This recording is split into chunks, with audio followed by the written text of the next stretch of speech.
morning, campers. We're in Nevada again, and my throat just like got really weird right when I started talking. Sorry.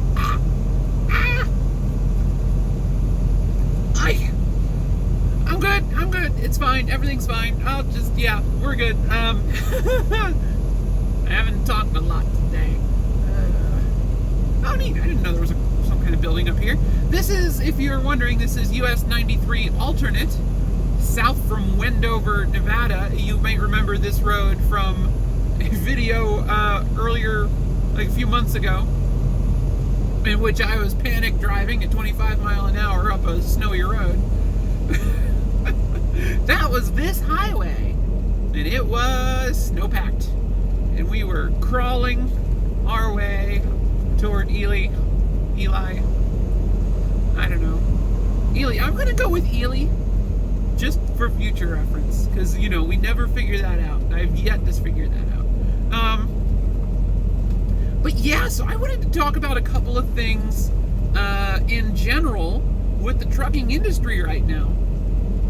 You see, there are some forces at play in the industry that are doing some odd things to prices. So I think the smart decision for me is to stay on the prime side.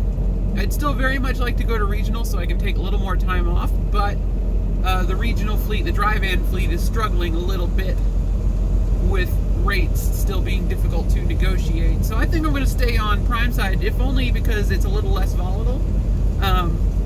People always need food, so refrigerated cargo will always be moving. But the rates are still lower for us as well, because a lot of the owner-ops that are out there struggling with their dry vans have just rented reefer trailers and gone to hauling food. So, you know, there's more capacity than freight. Which is odd, because you always hear like, oh, it's a driver shortage. That's, no, not quite. There's a driver shortage because a lot of companies have more drivers than trucks. That's the driver shortage. There is a capacity glut because there are more trucks hauling cargo than cargo that needs to be hauled at the moment. In part because of the tariffs have really slowed things down at the ports. Because, you know, the president is terrible at economies, apparently. But it's really hurting us quite a lot. And I haven't figured out why truckers aren't like full on turning on the president at this point. But the rates are going down, and a lot of people are switching over to hauling reefer, and a lot of loads that would have gone out of the country in food and other products are no longer going out of the country because of retaliatory tariffs. So it's all fine. It's all fine. Sorry. I'm fine. It's fine. So another thing we're doing is I'm breaking one of my rules. One of my rules for a while now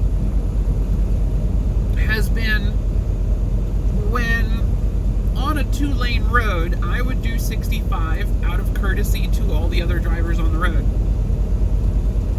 I think I'm going to have to start doing slower speeds all the time. Because this truck gets really good fuel economy, and if rates are still going to be mediocre at best, I need to be saving money in fuel. And I think that's a little more important as far as my bottom line goes than saving a little bit of time. And it sucks because it's going to inconvenience other people, but you know, there's no I feel a little guilty about driving slower than strictly necessary. It's not a big deal on this road because there's like no traffic, but it sucks for other people. But for the most part, the people that pass me when I'm doing 58 are the same people that pass me when I'm doing 65, so it doesn't really change much. It just gives them, you know, 5 extra minutes every hour to pass me. But we gotta keep our fuel numbers up. It's absolutely important to keep saving money on fuel, because that's one of the nice things about driving with Palmer and using these trucks that are configured for fuel economy, is that in situations like this where rates are getting a little bit low, we can continue to haul cargo and still turn a profit at rates that other companies could not. Like, I can still turn a slight profit at $1 per mile on a load, and a lot of other companies can't do that. That's like bottom of the barrel for me. That's like backhaul rates. But you know, I mean, I'm hauling like $1.30, $1.40 a mile load right now, and that's going to pay out just fine. It is going to pay out just fine, and it'll still keep me above my like normal company driver pay if I had been on the company side. So it's like, that's the sort of rates that other drivers would scoff at and call terrible. That was lightning. Alright, cool. I hope that was in frame. But yeah, by going slow and saving fuel, we can continue to haul cheaper cargo and still turn a profit. So I think we're going to be doing a little bit more of the slow rolling. Because I know on my way up here, I was doing 65 all the way from Las Vegas to Wendover, and we wound up only doing 8 miles to the gallon, and that's fine. That's fine, but it's not good enough. I can do better, and if I can do better, I can save a lot of money, especially if diesel prices go up again. But you know, so that's what we're looking at. Is you know, rates have been static to mediocre. We are going to be slowing down just to save on fuel. Also, Apophis is about 2 hours away from crossing 80,000 miles since we got him back in October. So that's cool. But yeah, so I think that's going to be our big plan for now. And I hope you guys can sympathize. But yeah, I think as much as I want to go regional and start getting home more often, I think we're just going to stay on. I think we're just going to stay on the reefer fleet. And instead of trying to put down roots in a new city, like, because my plans were assuming that freight was going to keep being really good for at least a little while after I switched over. But I waited too long to switch over. I should have switched over like 6 months sooner, and that would have been fine. But we would have had a very nice nest egg and be able to afford a house in Missoula. But no, I think I'm just gonna like stay on reefer side, stay not having rent, just paying for my storage unit instead of paying for an apartment, and just go back to visiting my relatives more often than going home and taking time off, which I think is good. Because that was another part of the problem I had with going home, is every time I'd go home there was just, you know, this steady parade of people who wanted my time and attention. I'm like, I've got 3 days to spend here and I want to chill. But we've been doing a lot more. I've been in a pattern where I'm taking more single days off. We did a reset in Salt Lake City this week, which turned into a 3-day off because I got food poisoning. Oops. But it was only going to be 1 day off originally, and we had a decent load coming out of there. You know, life happens. Oh my gosh, you can see where the rain starts on the highway in front of us. I don't know if you guys can see that, but there's like an exact point on the highway in front of us where the road is wet. And it's like a solid line. That's incredible. Is that like actually the edge of the rainstorm, or is that just where it started earlier and moved west from here, I guess? No, I think that's actually like the start of the heavier rain. That's cool. That's very cool. I'm really stunned at how much rain we've been running into on this highway. Oh, if you're wondering, the reason that we are on US 93 is there's some major construction happening on I-15 in Arizona, in between Salt Lake. The traffic south from Salt Lake City always sucks, and it's a very mountainous, hilly road. I-15, I mean. 93 is a little bit flatter, a little bit more secluded, but there's a lot more places you can park. Generally just, and it's a lot nicer. It's a lot, like, more scenic in my opinion. I like Nevada a little bit more than Utah, I'll be entirely honest. That's just my opinion. Oh, neat! I just realized we just gained another hour because Wendover was on mountain time. Cool! I forgot about that. That's nice. That adds, like, that gives us we're now running 4 hours ahead of schedule rather than 3 like I thought. And 3 hours ahead of schedule is a little bit tight. 4 hours is a nice blanket. That gives lots of time for bathroom breaks and stuff. But yeah, so that's just kind of where I am on that. That's a really big downpour off to our left. I'm just noticing. Yeah, that was definitely the edge of the rain there. I don't know if you guys noticed the line on the road where it went from dry to wet, and that was it. That's so cool. I love how far you can see out here. It's just beautiful. We have not had a single vehicle come up behind us this entire video, and that's funny to me. But yeah, so we're going to be driving slow. We're going to be saving fuel. We're going to be staying on the reefer fleet, hauling food the way I know how to haul food, because I've done this job for 3 years, and I feel like I'm actually starting to get the hang of things. We're about to drive into a nice downpour, I think. Yeah, I think we're in very good shape if we stay right where we are and keep doing what we are doing for the most part. Yeah, so I hope you guys enjoyed that video as we approach this thunderstorm. Hopefully we do not get struck by lightning. It's a thing that you have to worry about in a place like this with no trees anywhere, as my truck is the tallest thing around. And it's not, there's lightning strike. And it's not that lightning is likely to hit me.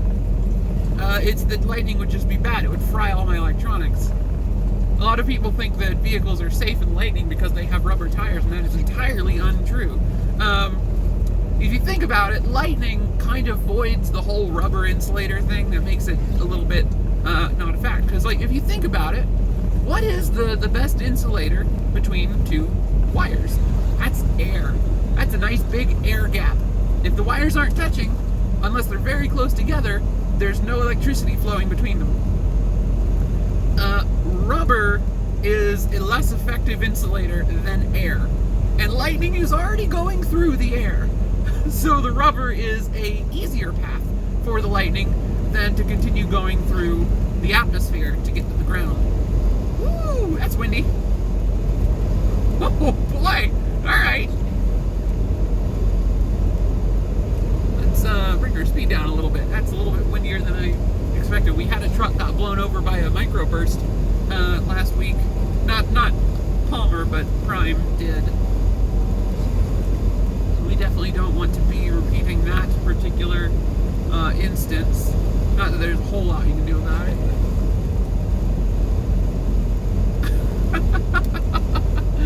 This is kind of cool, isn't it? Just like a little thunderstorm out in the middle of nowhere with nobody around. Oh, there is actually another car coming in behind me now. He's still a couple miles behind though. But yeah, thank you guys so much for watching. My name is Eliodare, AzerAngel17 on Twitch.tv. Eliodare everywhere else, including Twitter. Twitter is the best place to follow me and get regular updates and stuff. And of course, try not to look like a robot and whatnot. And if you're going to complain in the comments that I blocked you, you should probably tell me what your Twitter username is. Just say. But yeah, thank you guys so much for watching me, and have a great day.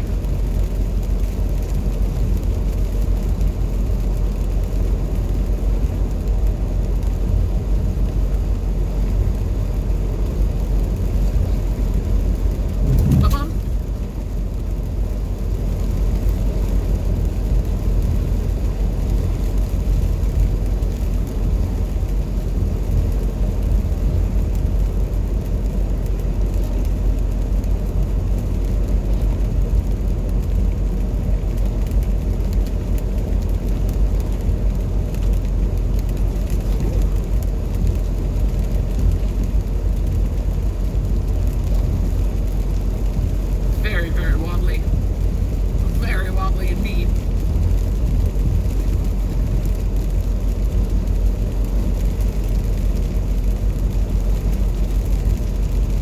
I don't really want to end the recording while we're driving into a thunderstorm because, you know, something interesting might happen.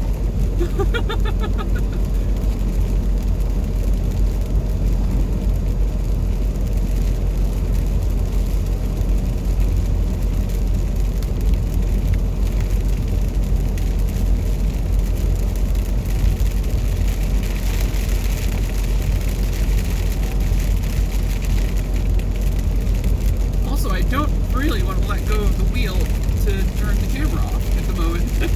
Whoa, lightning just hit right behind us. I can't believe we're not hearing thunder from these.